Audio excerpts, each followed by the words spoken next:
Have sticks, will travel. It's time for Must Have Seen TV, the podcast dedicated to the TV shows of the 20th century, from the 1950s Dragnet to NYPD Blue. I don't know.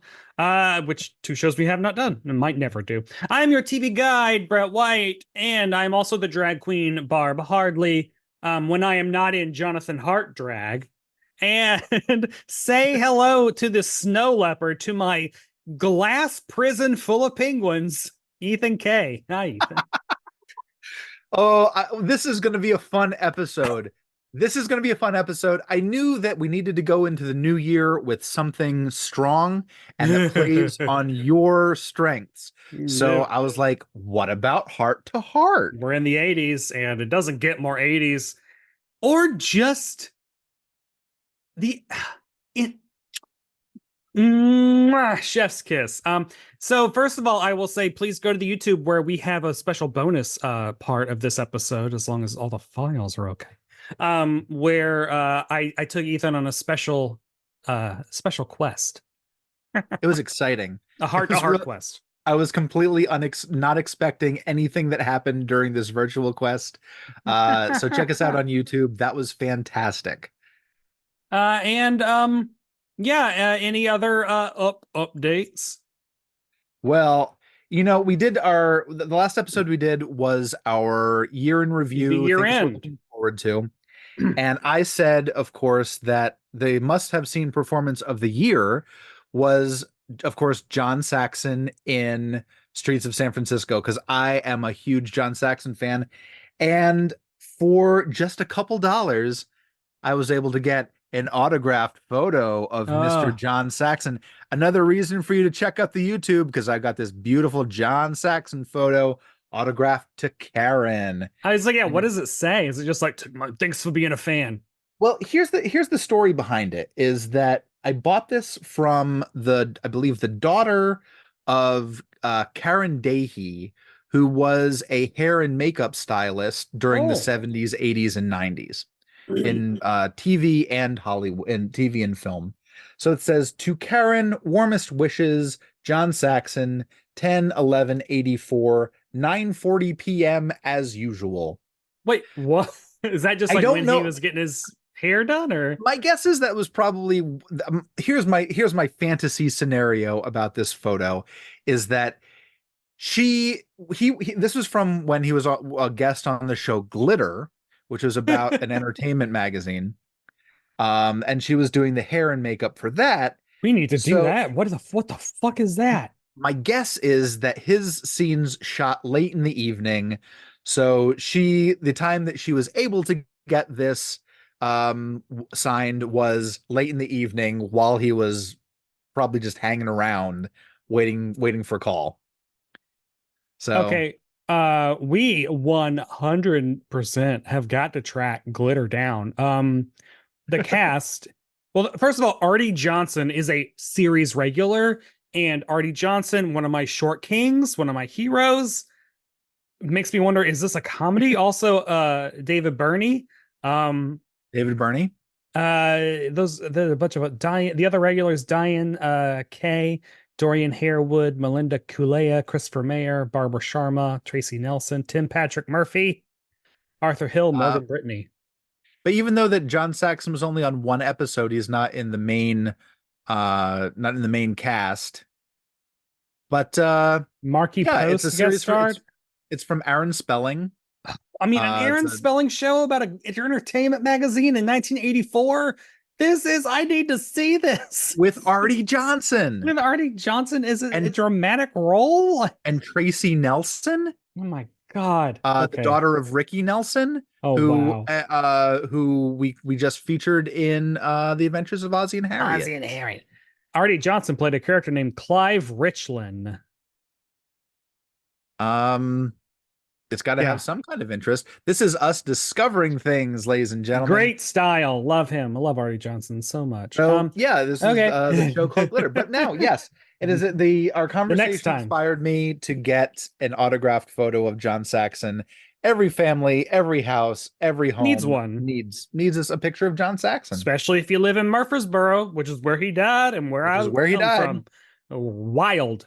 I'm gonna put it But up on my wall next to my picture of Alfred E. Newman that says "What Me Worry," and another one that I'm getting of Jack Elam. Ooh, wow. yeah, But nerdy as hell. speaking of nerdy, let's just dive into my Let's talk about session. Harts Under Glass. This week we're traveling to November 24th, 1981. Time Bandits ruled the box office. Physical by Olivia Newton-John topped the charts. And ABC aired the Heart to Heart episode, Hearts Under Glass. Ethan, you must have seen Hearts Under Glass before today. I have not. I have seen 2 episodes of Heart to Heart. One of them was the one that we did last time. The psychic. Yeah, episodes. the psychic one, which was good. And then I liked it. And then for season 2, me and Winston Knoll talked about the dog, the poisoned dog food episode. You've told me about that one. It's not poisoned. It just makes people, I think, get like high. So I just want to. So you know what this episode is about. I want to tell you like the episodes surrounding it. So because I'm trying to go in order. So I was like, season 3, we got to do. Season 3 is all bangers. It's all killer, no filler. So which is actually disappointing because it's the only season that is not streaming on a free service. So annoying. God. And okay, so this episode we're about to discuss. Now I want to tell you the episodes of Heart to Heart that aired before it and after it. So you're a loyal Heart to Heart fan. You're watching every week. First up, you watch Murder Up Their Sleeve, November 17th, 1981. What first appears to be an illusion becomes reality when Jonathan Hart, lookalike bent on revenge, teams with his magician brother to plot the murder of the real Jonathan in order to take over the Hart's corporate empire. And then you watch this episode, which we will get to. And then the week after that, December 1st, 1981, Rhinestone Hearts. Jennifer's party outfit sparkles with danger when she discovers that the stunning rhinestone costume loaned to her by a cowgirl actually bears stolen diamonds worth $9 million. Ooh. So like, I don't know. This is what you get with this show. Is every single week you tune in, you're like, well, I know it's going to have Robert Wagner, Stephanie Powers, and Max. Oh God, Lionel Standard. Jesus, I know it's going to have the 3 of them. Probably Freeway. Probably a little Freeway. Get a little pet on the head. And then who knows? It could go anywhere, and it does. The Rhinestone Hearts episode also features an actual up and coming country music singer who does like I think 2 full numbers. Woo! Well, you know, I had to watch this on YouTube because it's not available anywhere else, and it's a 2.5 hour long video. Yeah, and I'm like, what is the rest of it? So I watched the first 45 minutes, and it's the episode Hearts Under Glass, and then suddenly it cuts to another Heart to Heart episode starring Dean Stockwell. Oh yeah, of all people, dressed in a Confederate soldier uniform. Right? Yeah, it's like a reenactment episode, and then I think it has an extended Gone with the Wind riff at the end of it. I was not expecting to see Dean Stockwell today, but you know what? It made the day a little bit always better. Welcome. But let's not waste any more time because this week on Must Have CTV, we'll be talking about the Heart to Heart episode of Hearts Under Glass. It is the 6th episode of season 3, and it was written by Lawrence Herzog and Bill and Joe Lamond, and directed by Harry Weiner. Here's how the DVD box that I just read from describes the episode. Jonathan learns that his brush with death was no accident when an eccentric art collector plans his demise so that he can obtain the ultimate art object, the beautiful Jennifer. Ethan, how accurate is that description? It's weirdly accurate. I don't like to say how accurate it was, but you know what? It's very accurate. Baby, that is exactly what we are getting into. So, I mean, hey, man. I was not expecting this at all. Like, yeah, did you know where this episode was going? No, I was expecting this guy to like, I want to bump off Jonathan so I can marry Jennifer. And that would make sense in my mind, in my world, in my neck of the woods in Westchester. That's what we do up here. But this really did surprise me that he just wants to keep her under glass. Yeah, when I was trying to find episodes, I was like, man, Rhinestone Hearts is very good. But when Hearts Under Glass, I was like, oh, I don't even need to look at the rest of the season because this episode, I remember watching this for the first time and being like, This is wild. So we get the opening credits. You know him, you love him. That's my boss, Jonathan Hart. He's so fucking sexy. I just want to run my fingers through that lovely coiffed hair. And oh, sorry, that's just me talking about him. As Um, Max, the but Neanderthal. what I do love is like by season 3, you're starting to get the season 5 credits are the best ones because they have 5 seasons of just insanity to pull from. So that's what I love about like this one has an extended jet ski chase, Max in drag, like all of them in costumes. Like Jonathan's wearing like a pork pie.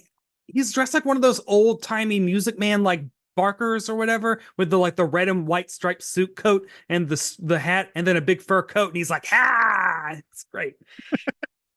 This is insane. The YouTube video didn't have the opening credits, so Oh, I missed out on those. it's just like hey guys, here's the insanity that we've done for 3 years now.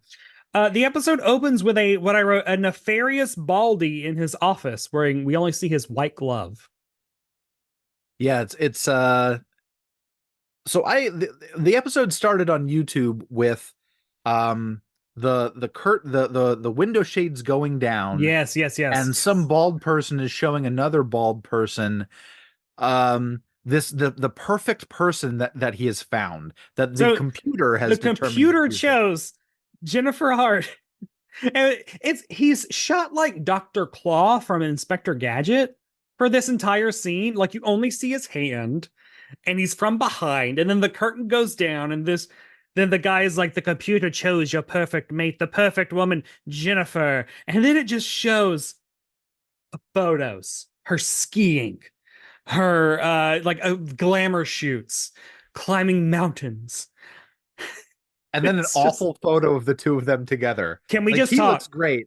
He looks great, but she they caught her like mid sneeze or something. She's terrible. Does not a good photo. I wrote down in my notes, why does this picture exist in universe? Because this is a promo photo of Robert Wagner and Stephanie Powers selling Hart to Hart, which makes total sense. They are glamorous celebrities in a glamorous show. You take a glamorous photo, you send that to newspapers. But why do Jonathan and Jennifer Hart have this photo? Why were they doing group glamour shots? The two, it's great. I love it. Engagement photos. That's when people take photos. Engagement. Yeah. Photos. And of course the Hart's like, well, our engagement photos need to have me laying down seductively behind you with like a wine glass and you're holding a rose or whatever. And your face needs to be scrunched up in a very strange fashion. Like it took me out of it. But talk about these two baldies. So these two baldies are there is Dodsworth Nash, who is the reclusive billionaire played by John Daner. Just talk about Dodsworth Nash. We don't know, he's a collector. He doesn't show us collection to anyone. He doesn't appear in public. He's just wealthy. He has an office. Do you think that office is in his house? It has to be. Yeah, it has. He's a recluse. Much anything. Wow. He doesn't leave. And he has henchmen and cronies galore. Yeah, he's got a house full of cronies.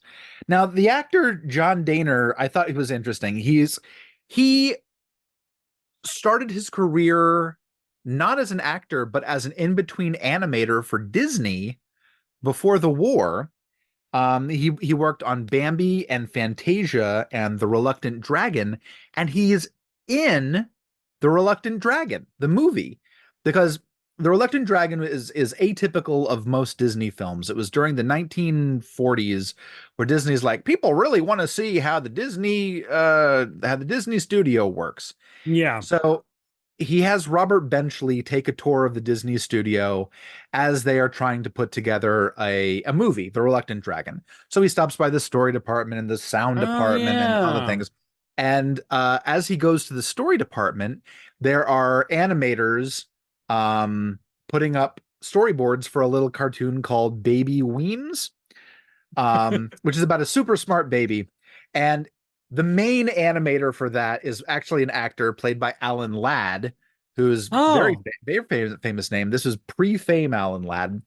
And one of the assistant animators was an actual animator from the studio, which was John Daner. Wow.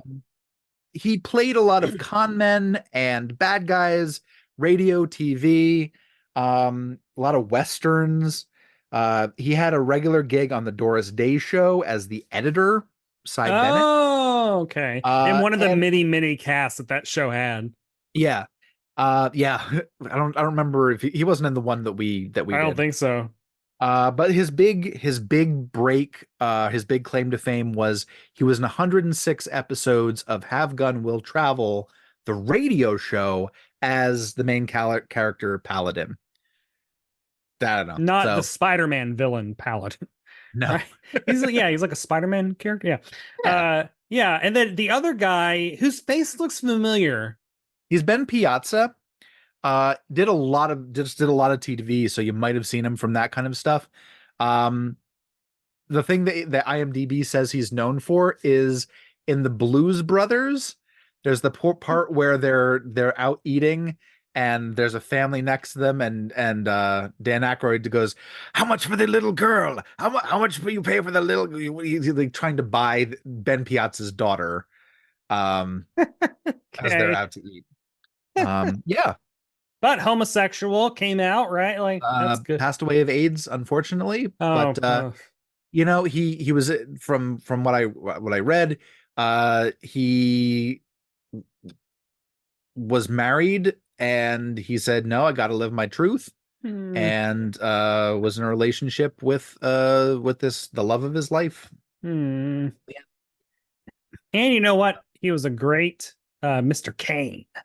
Mr. Kane, that's his I name. wish that this show had recurring villains because also, like, I mean, the dog food episode. So the people that poison the dog food is a like mad scientist in a wheelchair and his like leather-clad bombshell, like badass lady sidekick. And it's like one episode. So like this is just like he is a full-blown James Bond villain. Like he's a germaphobe who has a Gutenberg Bible and a snow leopard, and he of course wants Jennifer Hart, and they will kill Jonathan in order to get her. That was the plan. They announced the plan in the opening scene that he wants. You think he's going to marry her because it sounds like he's going to marry her, Yeah. but he just says we have to kill Jonathan Hart. Uh, and that's bad timing because this is their 5th anniversary.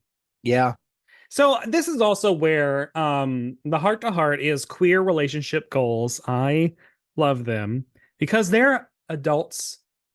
Well, okay, so the voiceover says, when was Stephanie Powers actually born? Not to put her on the spot or anything. yeah. There's the whole But they thing. do say Stephanie Powers' birthday, 42. So Jennifer Hart is 7 years younger than Stephanie Powers because they say she was born in 49.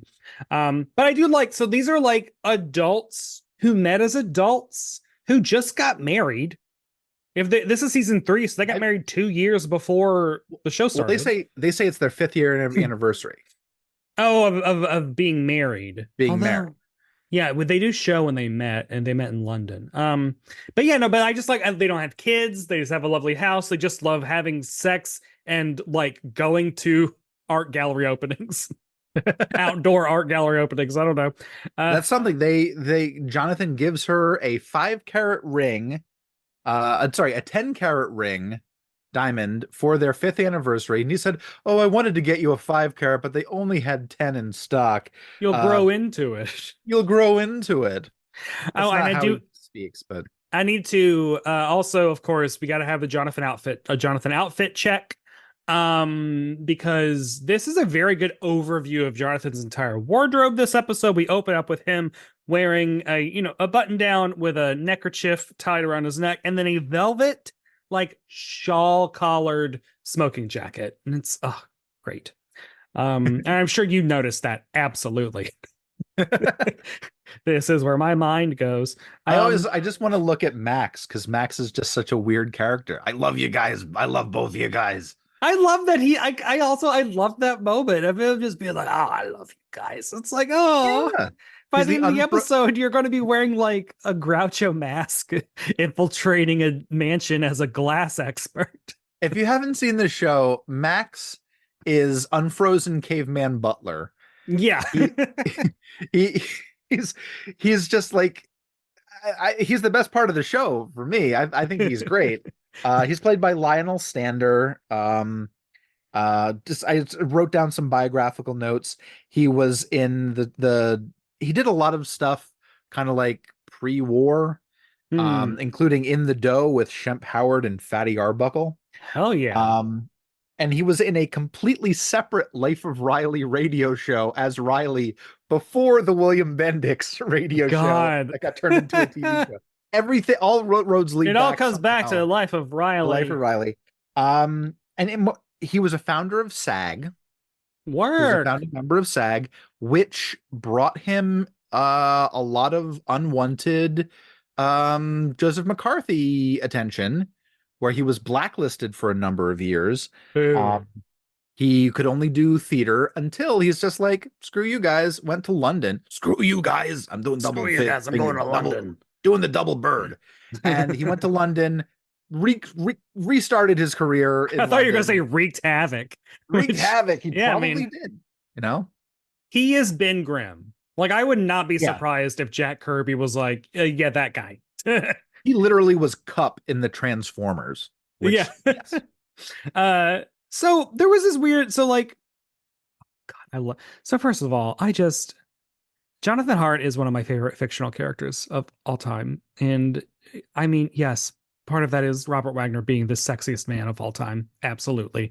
But I love that he looks like that and makes the worst jokes. The absolute and knowingly so. When he's like, I got you a little token from MIs from New York City. Since we can't go to New York City. Well, I got you a little that's later. token. That's later. No, it's this scene right here. Oh, that's right. That's right. That's right. And he hands her the gift, and she's like, she opens it. And it's literally a subway token, and he's like, keep pulling it out, and then that's where the 10-carat ring is. But since they can't go to New York because he has worked something, yeah, he's gonna be taking her to Dodsworth Nash. Is gonna show off. Is gonna like donate a sculpture to an art something or other. And Jennifer is immediately like, oh man, he's a recluse. We gotta go see this. Like, she's on board. Okay. Like, he's a freak. Yeah. Yeah, he's a freak with money. We have money, but we're not freaks yet. So we're gonna go see the other freak as he displays his art, which is, it looks like a, spoiler, it looks like the shovel of construction equipment. Or it looks like a bunch of just like giant red metal check marks just connected by it looks like a plow. It's like plow. It probably was. I love it.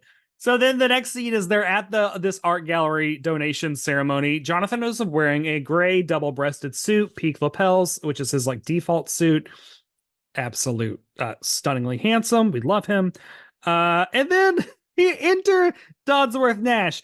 So like, how does he enter this situation? I wrote, is he Dr. Moreau?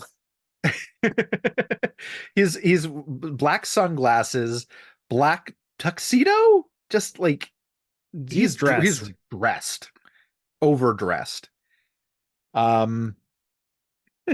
Two guy got the gloves and got a henchman like holding an umbrella over him.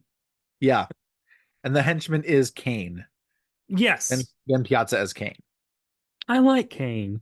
Like Kane.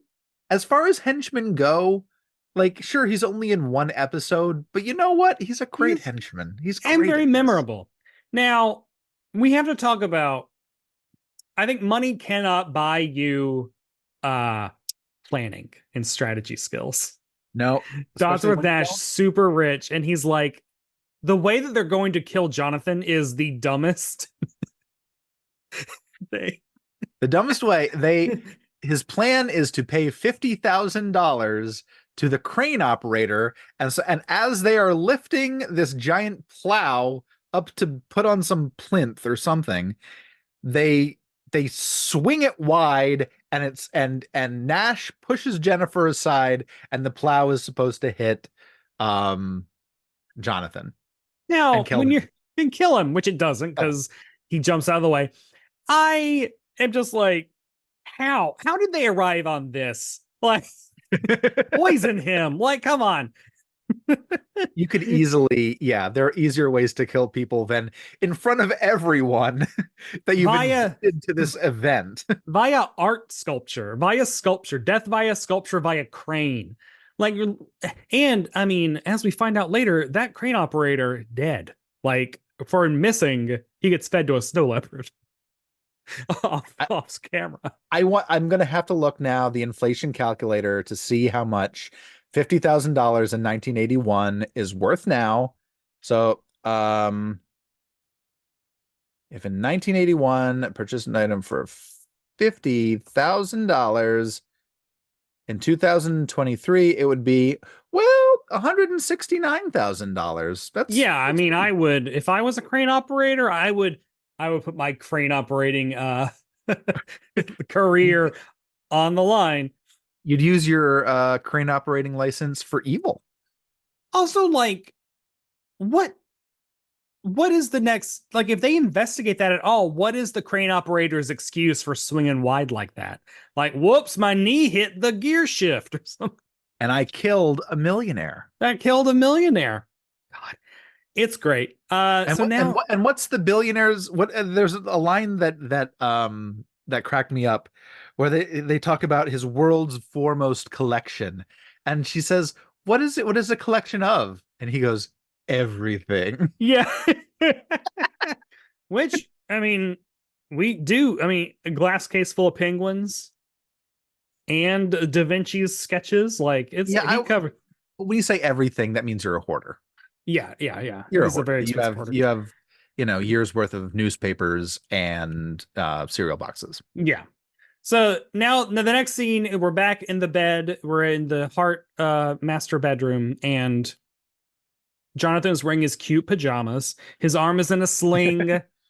And they're both like, "Oh, we should really thank Mr. Nash for like saving your life." Like, I can't believe. Oh, yeah. Yeah. Nash came to the house to apologize. Oh yeah, he's downstairs. I noticed. Yeah. Now, I also noticed Max's outfit. Max is wearing a vest. The silk back of the vest looks like it has tiny Pegasuses on it. Which I was like, that's good. Max has something in the next scene, an apron that is unbelievably good. We'll get to it, but yeah, that an outfit so good that should be the YouTube thumbnail is Max in this apron. He always has crazy aprons. It's like one of his defining characteristics, which I love. Okay, well, so the Nash invites Jennifer to dinner. He sends her some flowers and gets it out.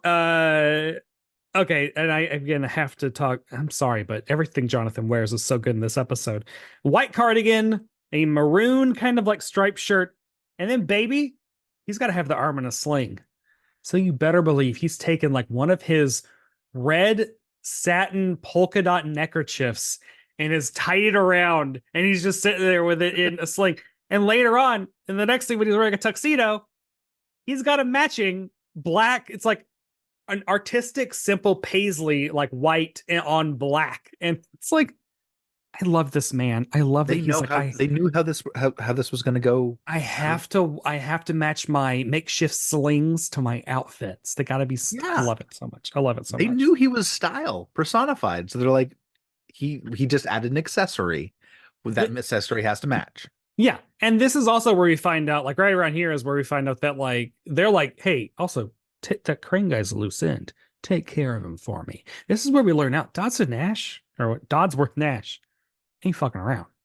No, he'll kill anyone. He wants to kill Jonathan. Nothing will Jonathan. He says that he even compares Jennifer to a snow leopard. He's like, this is no different than the snow leopard. We just took that snow leopard. We have a little scene with Jonathan and Jennifer talking at outdoors. This is their outdoor.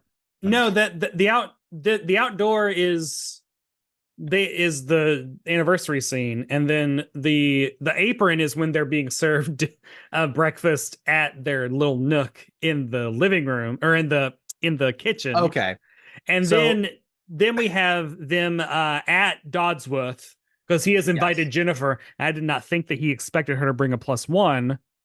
Because she had also said that Jonathan hasn't been cutting his meat well these days, which is a very strange thing to say. I assume it was about his Yeah, broken arm, but it's it just an sounds like a odd way euphemism. of saying like he is injured.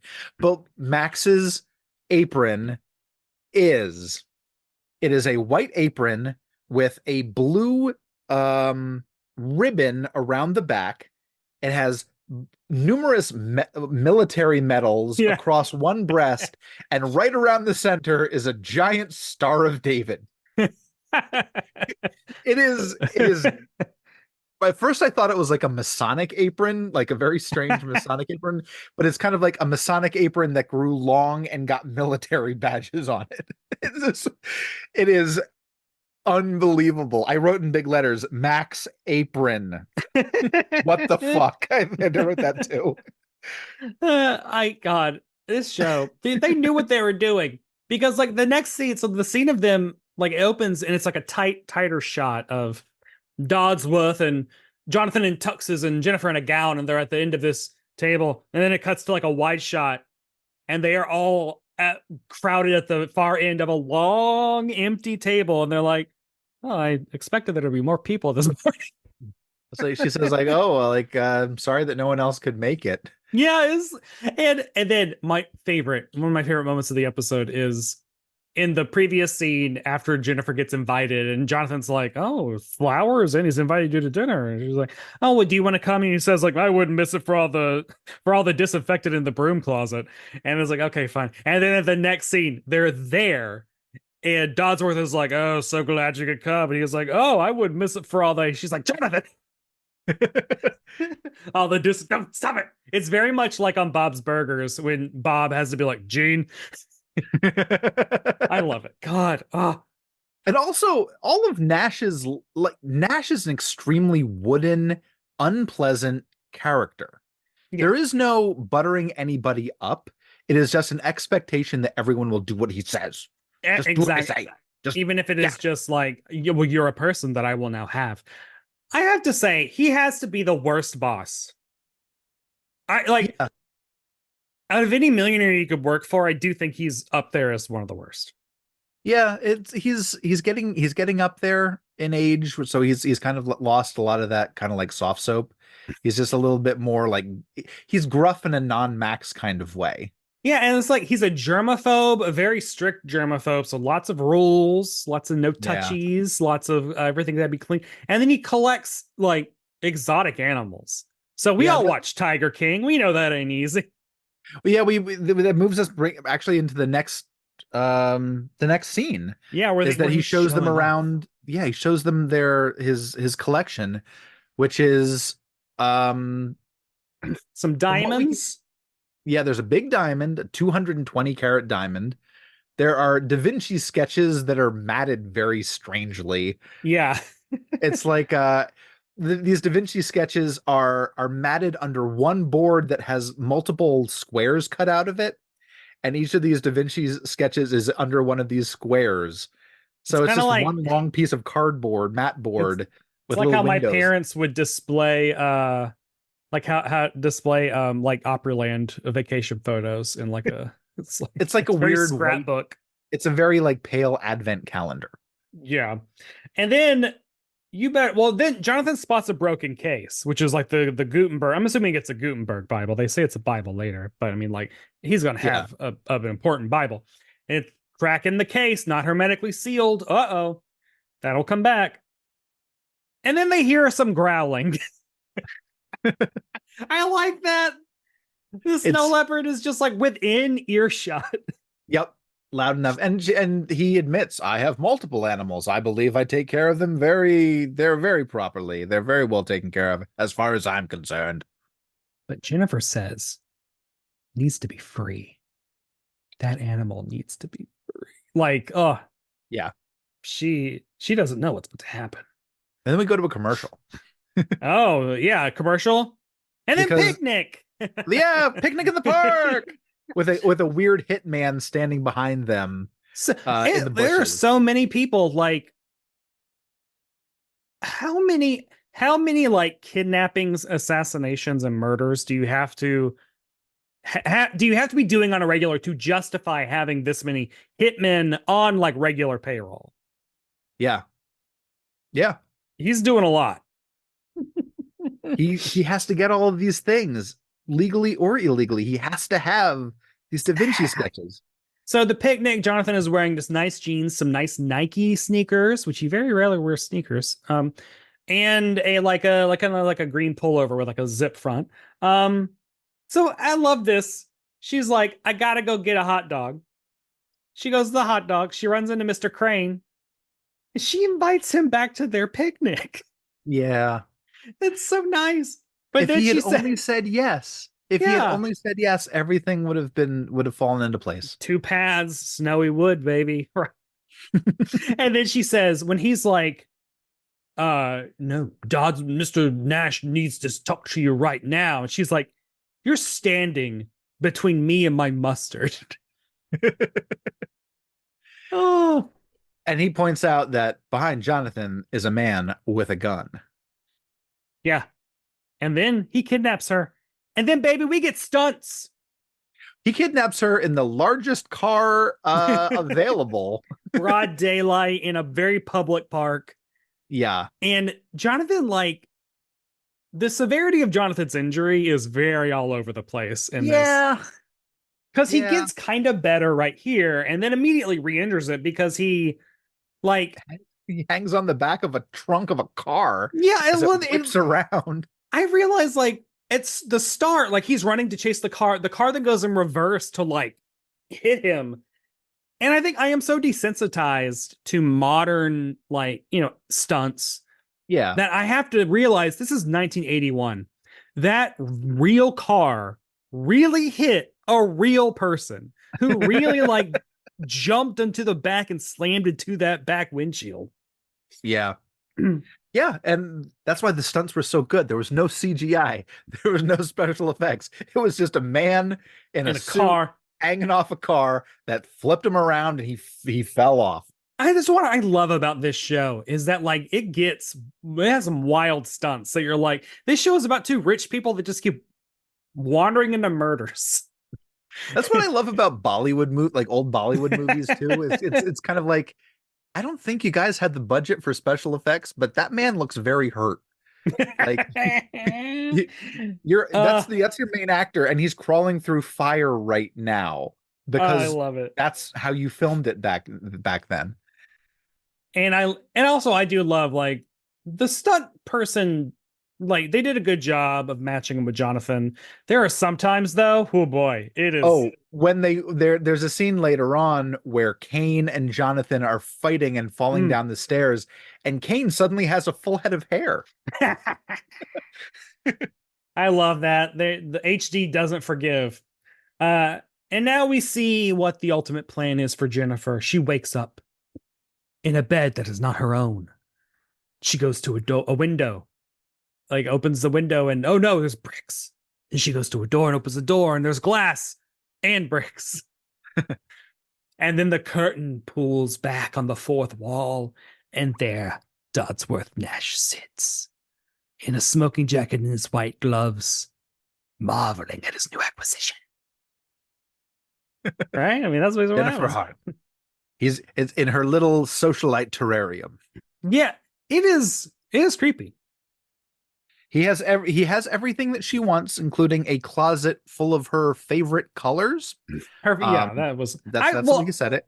Oh, the rich guys. He's very Mr. Fish Odor again from Bob's Burgers. He's very like, oh, I would like 5 foods, 6 foods.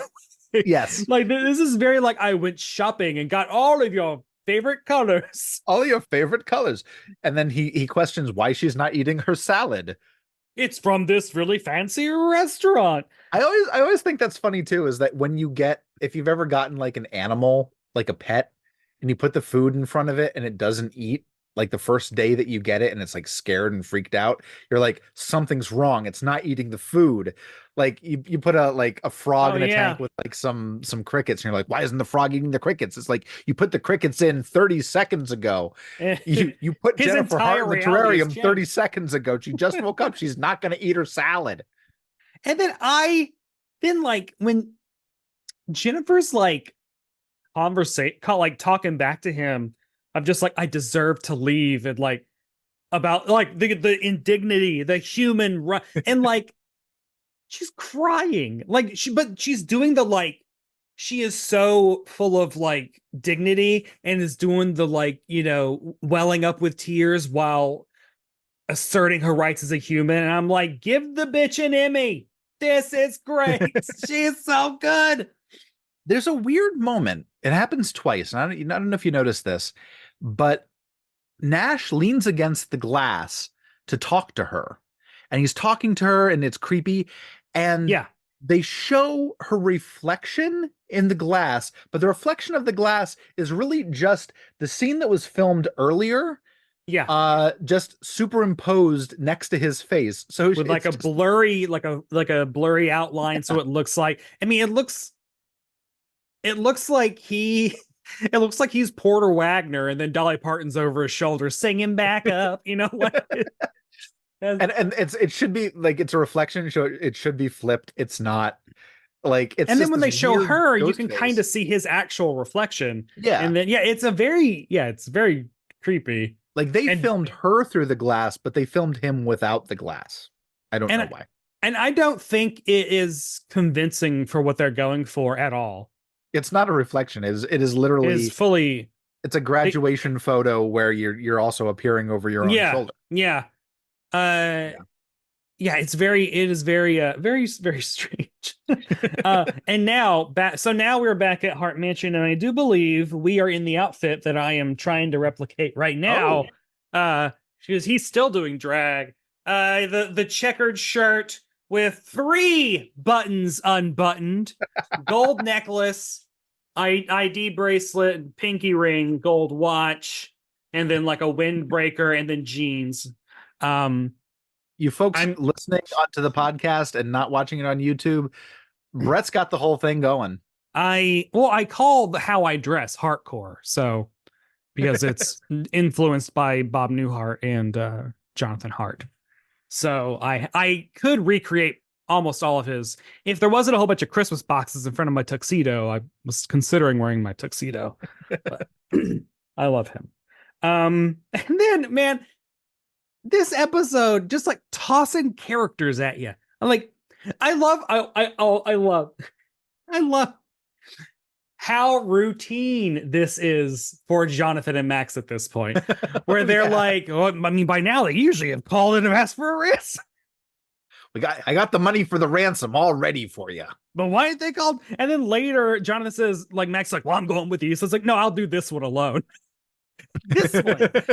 This happens all the time. But so, they get a call from a woman with like a side ponytail, a young girl. Yeah. She just wants $5,000. And they're like, what? Let's talk real quick about This woman? Cheryl Smith.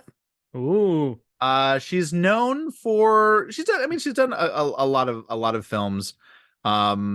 But she was the female lead in Laser Blast, which was the last Mystery Science Theater episode before they went to Sci-Fi Channel. Oh my god. She was in The Incredible Melting Man, which was also on Mystery Science Theater. And I believe she was in the porn version. Oh, she was in Phantom of the Paradise. Oh wow. But I believe she was in the porn version of Cinderella. Was she Cinderella? The lead. Yes, she was. Okay, good. Yeah. Is that before or after this career? This is before. Heart to Heart came much later. It was one of her last roles. Oh, wait, what happened? Is she okay? Is she dead? Let's see. I'm looking. She's a B picture actor. She got hepatitis. She was a member of the Runaways. Oh, really? Yeah. But she turned to heroin, and she unfortunately passed away. Rainbow Smith. Cheryl Rainbow Smith is the actor's name. It's a lot of sad endings these Oh days, man, but yeah.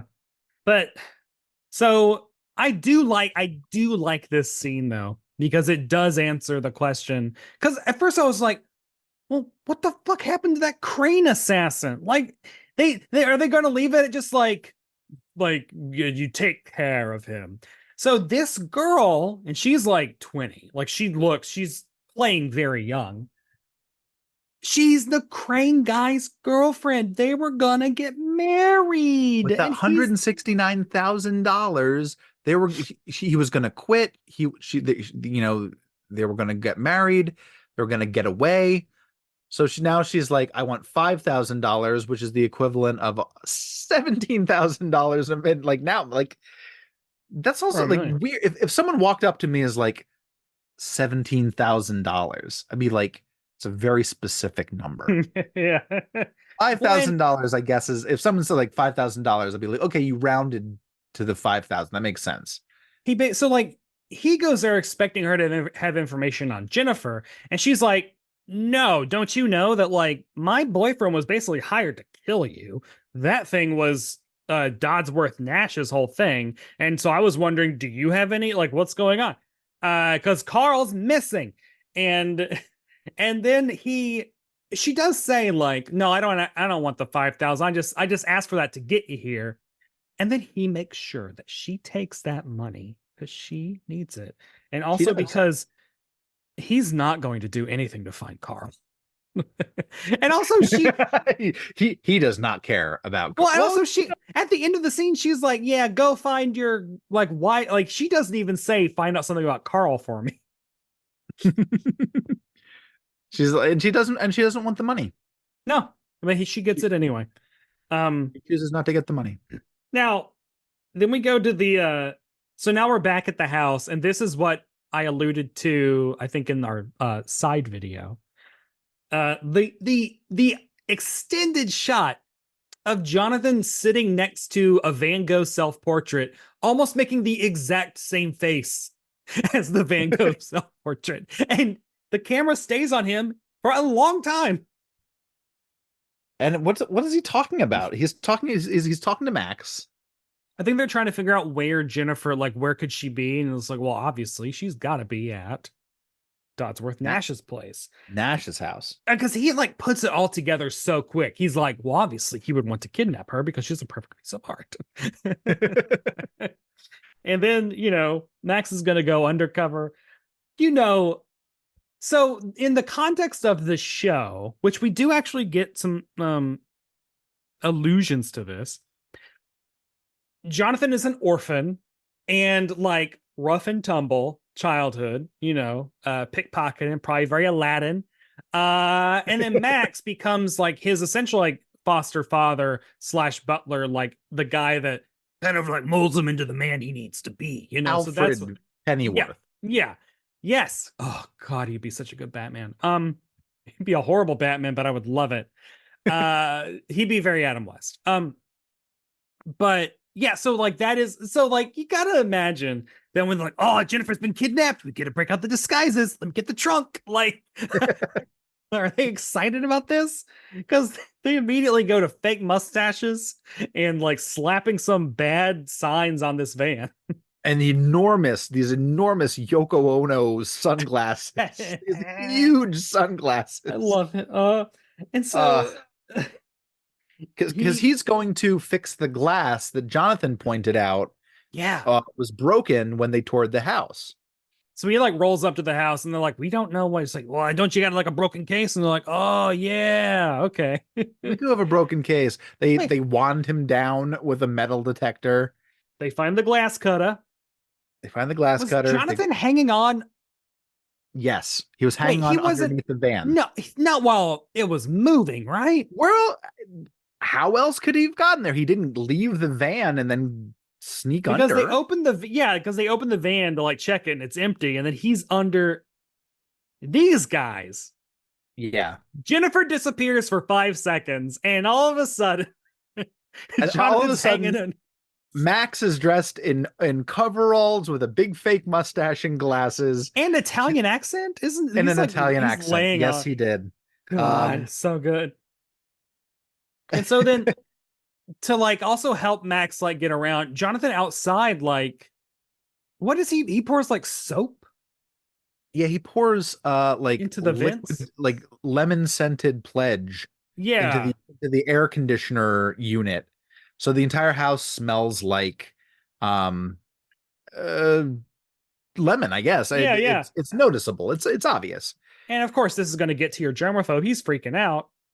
They've turned the alarm off because Max is like, oh, I can't work if you got the alarm on. And he says, do I look like the kind of guy gonna steal a Bible? Uh, in in this Italian accent that's Life with Luigi all over again. oh no. Yeah, I mean, so like at this point is where they realize, oh, maybe Jennifer needs the perfect mate. Maybe Which is that will an make her awful. happy. If They're I the were them, perfect. I just shoot him. I just shoot Yeah. Jonathan Hart. Just shoot Jonathan Hart. No one cares. No. No. He's perfect. He's the perfect mate. Oh God. But they put him in there, and then they had this long conversation. Like Jonathan and Jennifer are now under glass, Hearts Under Glass, Ah. and are both Kane and Dodsworth like are there, and they're like, Yeah. well, even if the cops come, they will never find you because this room is underground and impossible to find. And then the next scene, like Max sees them come out. He walks over, like pushes a button on the on the little like Scots, and then just goes and finds them immediately. Finds him immediately and says, I'm gonna use my glass cutter. No glass man should be without it. And he goes to start cutting the glass, and then they find him. Well, The like, he Nash, I doesn't mean, know Nash how to finds him. do it. He doesn't know how to do it for some reason. He's like, how do you cut glass? Which is also like, I'm kind of like, I think that seems pretty intuitive. And then Jonathan, which I'm now like, during his orphan pickpocket days, probably had to do this. He knows immediately. He's like, yeah, scour the glass. Got to do like, he knows everything. They also at this point is when they do mention Thoreau. We'll feed you to we'll feed Max. They're like, oh, get Max when they capture him. Like, get Max, feed him to the snow leopard like Carl. Like, I will say that this episode doesn't let anything drop. Like yeah, all these yeah. little hints are dropped like throughout, and they all come back. Carl was eaten Snow by the snow leopard. leopard. Yeah, it just Oh, and all then comes back. how they get out is they like Jonathan. Well, Jennifer's like just so despondent, looks at her ring and is like, I'll never get to grow into it. And he's like, diamond, but 10-carat diamond cuts glass, and then he just cuts that glass, baby. Yep, and then he knocks it out with a chair leg, and they escape. Which Okay, and then they go back up to the hallway, and now they're sneaking down the hallway. They see like a pair of loafers peeking out behind a clock in, clock out thing. Like it's a weird like security panel. well, they see the first they see the henchman, and they get a vase, and they pull the flowers out of the vase, and he sneaks up with the vase, and Jennifer sneaks up with the flowers. Yeah, Like she's gonna scourge him with the flowers. and then Max comes out, and they're like, "Oh, okay." And then Max says that instead of taking it, like he was waiting, they put Max with the penguins. I was in a glass case full of penguins. But he got a second glass cutter. Ah, he's a good Yeah. glass man. And so then the actual henchman comes. They do the whole thing again. Different vase. Different vase, flowers, and then he takes the vase to the big guys. It's the assassin guy from the park. Yeah, from the Takes park. the vase, smashes it into like his shoulder, Yeah. and it knocks him out cold. Well, it's a prop. It's prop glass. I don't know if Yeah. you can just take a whole prop vase and smash it over someone's head. I don't know. I'm not in Heart to film. heart usually goes hard. So this is they can run someone over with a car, but they can't. And then we get a fight between Jonathan and Kane. Yeah, it's ridiculous. The stuntman playing Kane not only has a full head of hair, but the back of it is painted gray. I don't know if you want to see it again, but it's a full head of hair because Mike Piazza is bald all the way to like the back of his head. This stunt actor has all the hair and it is spray painted gray for some reason. Not And all of it, just the this back. fight is like both of their necks and backs would be fucking broke because they like tumble down the stairs over railing. Like they have a full railing kill moment, like just like go over and then drop. And then when we catch up with them, where they landed was on stairs. And Jonathan landed on top of Kane. I'm like, man, that back will be broken. Yeah, Kane's not doing so well. No. Critical hit. And then out walks fucking. Do they go? No, they go find Dodsworth Nash. Which they shouldn't. Part of me is like they shouldn't have done that. But then I'm like, what are they going to do? Go to the police? He's already said he can't go to the police. He's above the police. Yeah. So I'm like, what else would you do? I guess you confront him. Confront him and sneeze on him. That's what I was like. That's what I'm in my mind immediately. Spit on him. Just like, but instead he like backs. He's like, oh, backs and like backs into a chair. The chair like breaks the chair, and chair cuts his glove, and he starts bleeding and freaking out. Yeah, and it's kind of anticlimactic, as he's kind of threatened them, and he's just taken down by a cut on his hand. Knowing that, hey, that's he flew too close to the sun.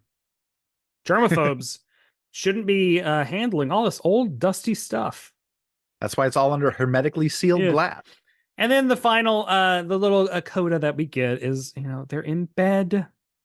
And they're having breakfast in bed. Jennifer's serving Jonathan, and of course his shirt is halfway unbuttoned because that's just how he lives. And then she's like, well, actually our anniversary is the wood anniversary, so I got you this present. And he opens it up and it's 2 chopsticks. And then of course, because it is the year 1981 and someone said the word chopsticks, we have to hear that music cue. Yeah. I'm not going to do it. No, because you know it. But just remember, it's the beginning of Kung Fu Fighting by Carl Douglas. Like, right. And then like for some reason, like the entire rest of like the little coda, like the next like 10 seconds is all tinged with that music. And it's like, gee, and she's oh, there's a card. The card is just like a piece of paper folded over. It's like, tell him I want to go to the Peking Palace. And he's like, oh, where's the Peking Palace? And she's like, it's in Peking. Then it's a Chinese restaurant in Peking. And then he says the line that he says, have sticks, will travel, which is a throwback to the actor who played Nash, John Daner, his role in Have Gun Will Travel. Like, that blows my mind. Was that like known enough that viewers would be like, oh, viewers in 1981? Well, because he wasn't on the Have Gun Will Travel TV show, was he? He was on the radio show. That's a good question. He probably guessed it, but now I have to find that out. So I feel like that is probably like Robert Wagner being because he's a super nerd about old Hollywood and stuff, because he was a part of it, baby. Those stories. The more I learned about him, the more I'm like, oh, you didn't have a lot of good movies. Oh, Robert Wagner? Yeah, he did not. No, Prince Valiant, baby. He was in Towering Inferno and like Journey to the 20,000 Leagues Under the Sea, right? No, he was in no the boat, the Shelley Winters, the boat. Das Boot. Down Periscope. No. The things I have, his big thing was It Takes a Thief. Yes, which I need to watch. He was a studio player for 20th Century Fox, so he just did a lot of B films. Yeah, just a lot of B films. Well, he was on. He did It Takes a Thief, and then he did Switch with Eddie Albert. With Eddie Albert, who was another one of my huge crushes, and so like I need both of those shows. He looks amazing in. And then Heart to Heart, baby. He had a production company with Natalie Wood called Rona Productions, which nowadays seems like, don't say Rona. Never say Rona. Not any Rona. Yeah, coronavirus. There you go. Yeah.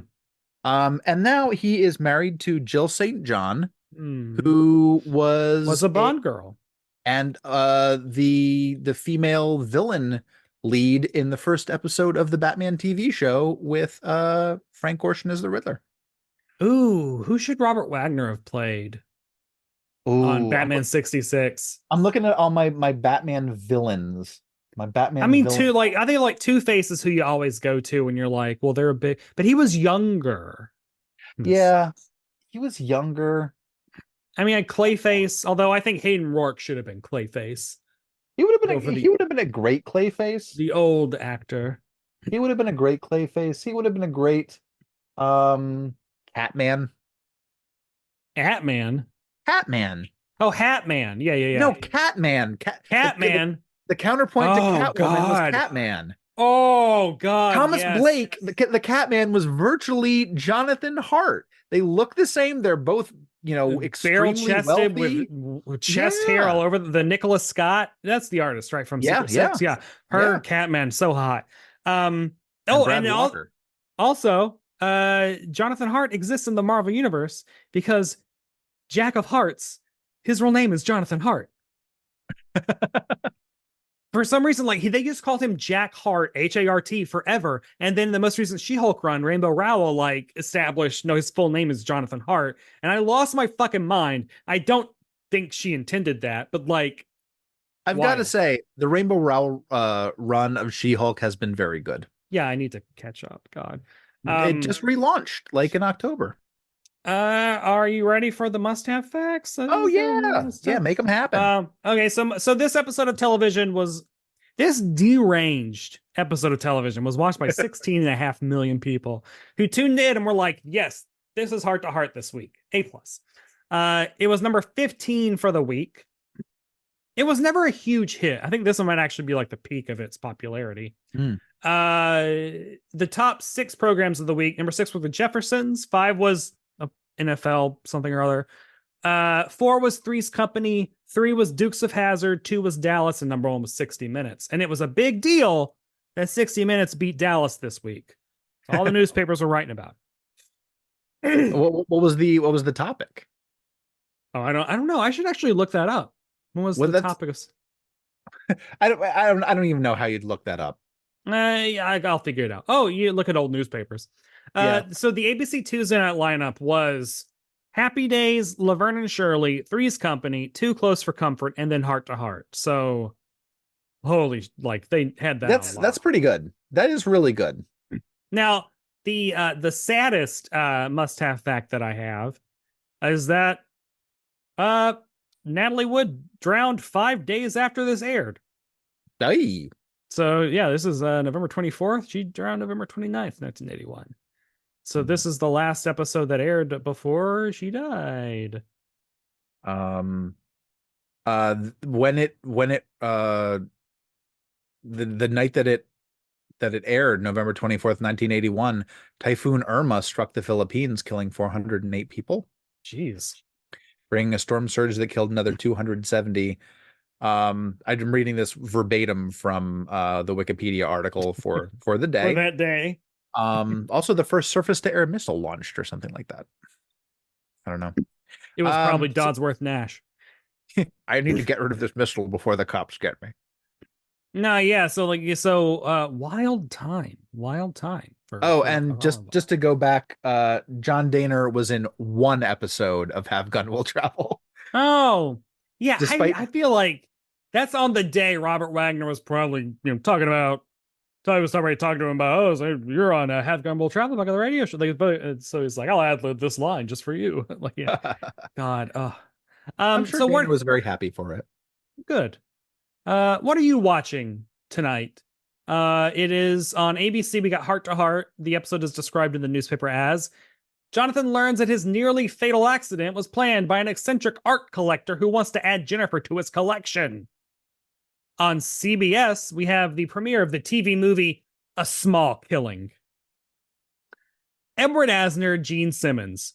An undercover cop and a female professor posing as a bag lady trail a killer with help from a motley crew of elderly street people. Is this Gene Simmons from Kiss? Or is no, JEL, man, that'd be great. Yeah. And then on NBC, an episode of Flamingo Road. Wealthy Michael Tyrone comes to Truro and uses his girlfriend, who is Sam's ex-wife, in a plot to gain valuable land. Oh, So I'm watching Heart to Heart because I'm an eccentric art collector. hell yeah. Oh yeah, you are. I'm going to show once again my picture of John Saxon Yeah. that is autographed. Oh yeah, I'm watching Heart to Heart. I am. This is 1981. I am. I mean, oh god. Usually this is where we fantasize about where we would be, and I'm like, man, it's 1981, and I'm in Los Angeles. I'm hanging out with Jonathan Hart. I'm hanging out with Robert Wagner. You have to hang out with Robert Wagner. Yeah, who's just When putting you all get invited, those yeah, there. I mean, you might be on the boat. I mean, if I could time travel, I would. I If would. you were his friend, you might be I like would Christopher avert Walken. You might be on the history. boat with him. I would tell Christopher Walken, no, you're not coming. I don't know what I'm you're. coming. I'm gonna be there. And T-Pain. Or actually, how's about we just don't go on the fucking boat? Don't go on the boat. Don't go on the boat. I know Stay on y'all land. love sailing. Y'all really, really love sailing. But there's a lot of fun things you can do. You can go to your local library. It's Libraries, Thanksgiving. Tons of books. It was like the weekend after Thanksgiving. So like, yeah, Do something else. But anyway, yeah, it's Disney 1981. World is open. Disney World has been open for 10 years. God, I would be submitting scripts to Heart to Heart. I would be writing insane. I would be writing Jonathan Hart water polo episodes, sending it. Please make this happen. Jonathan Hart joins the diving team. Jonathan Hart goes undercover as a Chippendale. Like, I'd write a scene where Max admits that he killed and ate somebody. it was the Pacific. We were lost. I was hungry, and this guy he wasn't gonna make it. It's basically like the opening of Christmas in Connecticut, except the guy actually eats the other guy on the raft. Yeah, Christmas in Connecticut has a wild opening, by the way. I think that Max, you could do a lot with Max. Just kind of like drop little hints to all the weird stuff that Max has done in his life, and Jonathan completely is fine with it. Oh, I love it. Max is essentially like the Alexis from Schitt's Creek. Like that's the running gags they should have gotten from him. But yeah, on IMDb, 112 Hardies, they rated this a 7.7 out of 10. 7.7 out of 10. Oh, I would give this like an 8.3. I'd probably give this a 7.9. Yeah. I do think this is one of the more insane Heart to Heart episodes. Well, so it was very strange. I was not expecting any when I'm expecting like, oh, he wants to marry her. Because I think I read some kind of like synopsis that said that. And I'm like, oh, okay. She just wants like, and I'm like, why did Brett pick this? Oh, he doesn't want to marry her. He wants to keep her in a terrarium like a turtle. Yeah. And he thinks that she would be totally fine with this. She's like, well, just giving her salad. Time. I've given her salad. I've given her clothes. I've given her got the lemon dressing that she loves. I gave her bed. I love that they went through the trouble of making a door that opens up to glass that is in front of a brick wall. You're going to need to give her some vitamin D supplements because she's not going to get any sun. No, she's underground. Oh, man. Yeah, Look, I'm not telling you how to keep your human prisoner. Yeah. I'm just saying you have a pet, you have a responsibility. Must-see performance. I am going to give this to Stephanie Powers. I do remember at one point someone did call me out on not giving Stephanie Powers enough due in these episodes because I am so in love with Robert Wagner, and every single time he's on screen, I cannot think about anything other than kissing him. And this is okay. I'm getting distracted. She's so good in this episode. She's a great actress in this episode. She really sells. They are like, okay, Stephanie Powers, you have currently woken up. You are in a glass. You're in a terrarium. Go. You know, like, she sells it with tears and like, oh, she's great. I'm going to give Ben Piazza his due because I don't know if anyone ever did. I thought he had a great performance in this. He was a henchman. He was Kane the henchman. And I was like, you know what? As far as henchmen go, he's probably the best. He's one of the best. Yeah, he's up there with Bob the Goon. Yeah. from Batman, who I always thought was Larry from Newhart. Or Daryl or Daryl. or maybe yeah, or I was gonna say like I can't remember his name. Danny Trejo. Yeah, just in general. Yeah. And must other people see this episode? Yeah. Yeah, I mean, because I honestly think we didn't even scratch the surface of the insanity. It's so strange. It's great though. Like it's great TV. Like I like this. This is good TV. I mean, why they just don't make TV like this anymore? Poker Face is as close as we've gotten, but even that is prestige, and you're only getting 8. They had to crank out like over 20 of these a year, and every single week, a new predicament, new cast, new locations. Well, if I'm ever over at your house and hanging out, and we're just hanging out, and usually we watch like Yankee in the South, which I don't mind watching more Yankee in the Do South. we want to shout out Yankee in the South? Shout out Yankee in the South. Yes. If you turned on Heart to Heart any episode, I'd be like, hell's yeah. I mean, we haven't even talked about the disco dancing cruise, or the bodybuilding competition, or the fashion show. There is a fashion show. Then I guess, yeah, there are episodes where Jennifer has a doppelganger and Jonathan has a doppelganger. So, soap opera tropes. God, I just love it so much. But I mean, that is everything. Yep. Thanks everybody for listening. Please go to the YouTubes and watch the special Heart to Heart treat that we got for you. Brett, where can people find you online if they want to get in touch? People can find me online at Brett White on Instagram, and you can follow my drag exploits as Barb Hardley on YouTube at Barb Hardley, and Instagram at Barb Hardley. Ethan, where can people find you? Ethan K55 on Instagram. It's a fun place to be. And please continue to email musthavesceentv@gmail.com.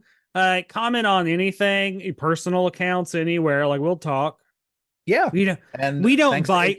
We're not snow leopards. None of you are the Carl. Thanks, Acast. We're all our own kind of Carl. And next week is the 90s, where we will be talking about Lorenzo Lamas and Renegade. Or Silk Stockings? No, Pacific Blue? We're not talking about sitcoms anymore. Now we will talk about anything. We'll talk about a fun sitcom. But yeah. This is virtually a sitcom. Come on. There are situations, and it is funny. Yes. People tell jokes. The bare minimum for a sitcom. Yay.